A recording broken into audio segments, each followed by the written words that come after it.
Peightel. I'm the coordinator of genealogy and family history programs here at the Indiana Historical Society.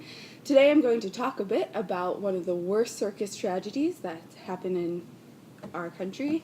But first I'm going to be insane, thank you guys, and take a bite of this.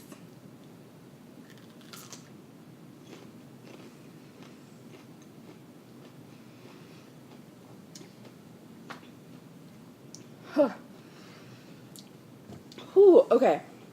In a quiet town outside of metropolitan Chicago, this community with many cemeteries, next to a Walmart supercenter, in Woodlawn Cemetery, with just below 1,000 plots and 5 elephant statues.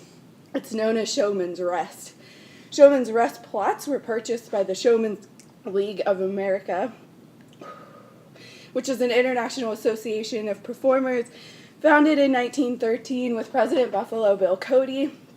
Obviously, they weren't expecting to fill many of these plots so shortly, but before the sun stretched above the horizon on May 22nd, 1918, the members of the Hagenbeck-Wallace Circus were still sound asleep in the wooden train cars on their way to their next stop, which was Hammond, Indiana.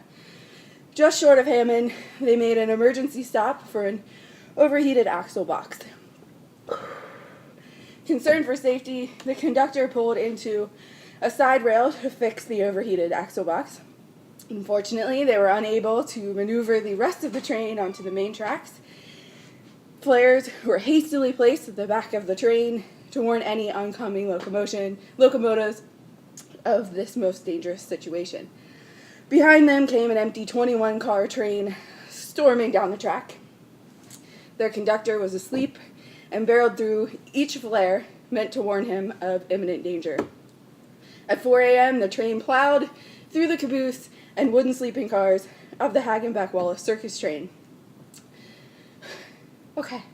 Many of the performers on board died instantly when the train finally stopped from impact inside the fourth from the rear car.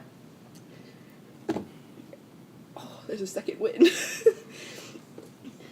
Unfortunately, that's when the gas lighting system caught on fire and killed most of the performers. 56 performers died in the crash.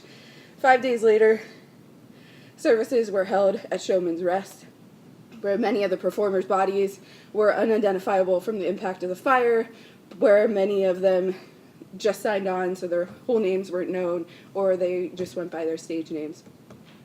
Following the tragedy, colorful legends emerged that circus animals had escaped the wreckage and had wandered off into the woods, but later nearby residents, Showman's Rest, claimed to hear ghostly blasts of elephant, or that elephants were buried where they had died because they were too hard to move, so they just buried them there.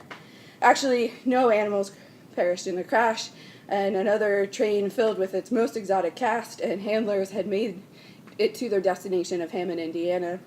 The remainder of the Hagenbeck-Wallace team only realized of the horrible tragedy of their friends when they woke up the next morning for a roll call. So historians know, and now you too, of the tragic perish of a circus crew near Hammond, Indiana. Milk, please.